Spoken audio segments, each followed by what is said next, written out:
Face بک اور YouTube اور Instagram اور دیگر سوشل میڈیا کے ویب سائٹ پر یہ دیکھا گیا ہے کہ بہت ساری اسلامی بہنوں نے ان ناموں سے آئیڈیاں بنائی ہوتی ہیں، بنت عطار، کنیز عطار، فلاں عطاریہ، فلاں عطاریہ،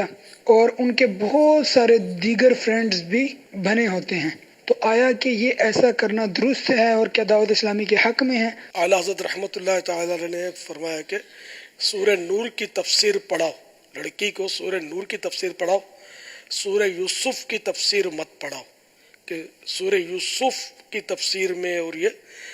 کیونکہ سورہ یوسف میں ایک عورت کے مکر کا ذکر ہے، جہاں یعنی کہ سورہ یوسف کی تفسیر، قرآن کریم کی سورہ یوسف کی تفسیر عورت لڑکی کو پڑھانے سے منع کیا گیا، وہاں یہ فیس بک پر اس کا کیا رکھا ہوا ہے؟ جو بے حیائی کی باتیں فیس بک پہ ہوتی ہوں گی، عورت کو تو اپنا نام بھی شو نہیں کرنا چاہیے۔ اگر کوئی بنت عطار کا پیج کھولتی ہے، اگر یہ شو کرنا چاہتی کہ میں بنت عطار ہوں، تب تو سیدھا سیدھا حرام، کہ جو کسی اور کو دوسرے کو اپنا باپ ظاہر کرے، اس پر تو لعنت کی گئی ہے، اور یہ گناہ کبیرہ ہے۔ ایک تو یہ دھوکہ اور جھوٹ ہوا، اس سے توبہ واجب۔ اگر یہ نیت ہے اور اس لیے وہ ڈالی جاتی ہے کہ لوگ دھوکے سے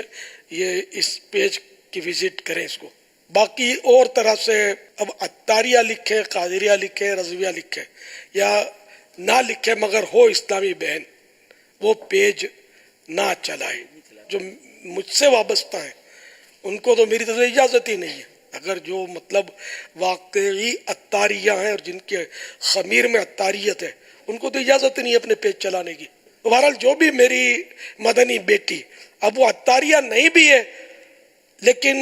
وہ مسلمان ہے اور مجھ سے محبت رکھتی ہے، عقیدت رکھتی ہے، وہ بھی میری مدنی بیٹی ہے۔ یا اللہ، جو بھی میری مدنی بیٹی اپنے پیج سے یہ سارا نظام اپنا واپس لے لے اس کو، اور جو سوچ رہی ہے کہ میں ایسا کروں وہ اس سے باز رہے، اور جو ہے پہلے سے باز اس سے، ان سب کو بے حساب مغفرت سے مشرف کر دے، اور ان سب کو جنت الفردوس میں